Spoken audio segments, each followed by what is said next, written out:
With another crazy day in the cryptocurrency markets, the Toncoin founder, Pavel Durov, was arrested. Now, what does it mean for Toncoin, and are we about to see a bounce like we got with BNB? We're going to break down everything that's going on and why I bought Toncoin today. All of that in this video. Make sure you hit that like and subscribe button. Let's get into this one. So Toncoin taking a big 20% dip on the day as Pavel Durov was arrested yesterday at the Bullish airport near Paris. Now, he was arrested from his private jet on its way to Tehran and ultimately detained by French authorities under allegations of criminal activities on the Telegram platform. Now, for many of you that know, Toncoin has been seeing a significant rally in the market, at one point a top 10 cryptocurrency with everything that was going on with Telegram. Now, the problem with Telegram being as decentralized, if you will, or ultimately being open source means that there is a lot of things that goes on it. Nothing particularly is censored.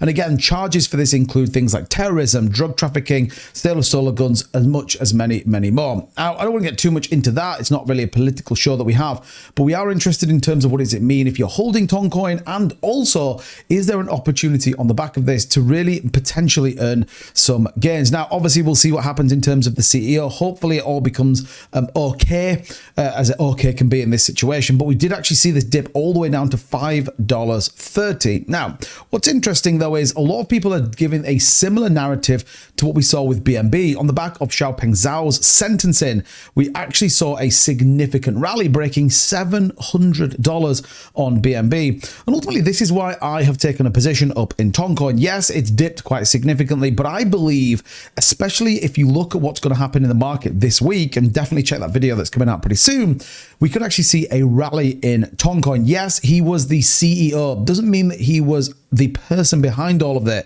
And the fact that it's open source means that obviously people can do what they want with it.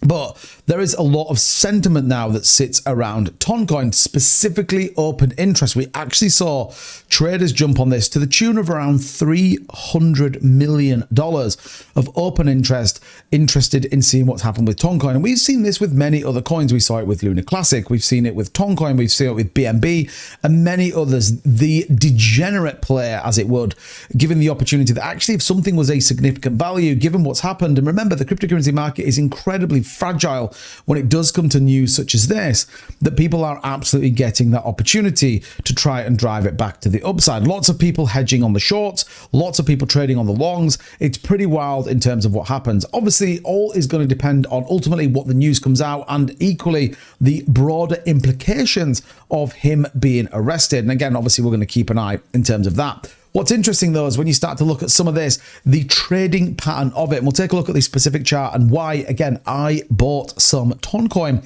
not only just for its utility, but actually this price structure that we have on this chart. Now, we can see it slightly better here on my chart. You can see what we did get was a wick down to the 200 exponential moving average and a bounce then off the bottom, which is very interesting from a technical standpoint and gives us some upside momentum that we could absolutely see coming with Toncoin. What's also interesting to think about is from our tops 838, we actually wicked down all the way and are currently retesting that 236 Fibonacci at 5.98. So this could turn out to be not only a speculative play, but actually could turn out in the long run to be a very good opportunity to buy. And that's what you've got to do sometimes in the market. Again, I don't want to get political on this show. I don't want to get into the ins and the ifs and the buts of what it's all about. If we purely take this for what it is, which is Telegram's not going anywhere. Lots of projects launch on Telegram. Lots of projects have a Telegram, but ultimately there is a question mark of some of the censorship that should be on there. But actually, from Toncoin's perspective, there is still a massive opportunity. They are continuing to develop the Toncoin wallet. So this was an easy opportunity. And I know many in the community did take that opportunity to buy this dip, especially if you could wick down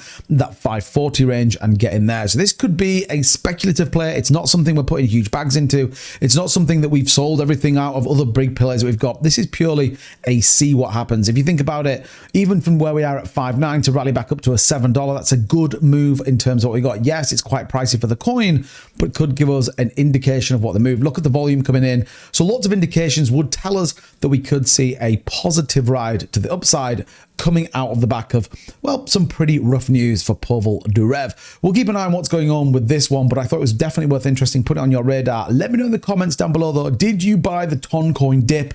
And if you are interested to see some more updates and content, particularly around Toncoin, do hit that like button and subscribe to the channel if you're brand new. We'd love to be part of the community. As always, thank you so much for watching. I'll see you in the next one. Bye-bye.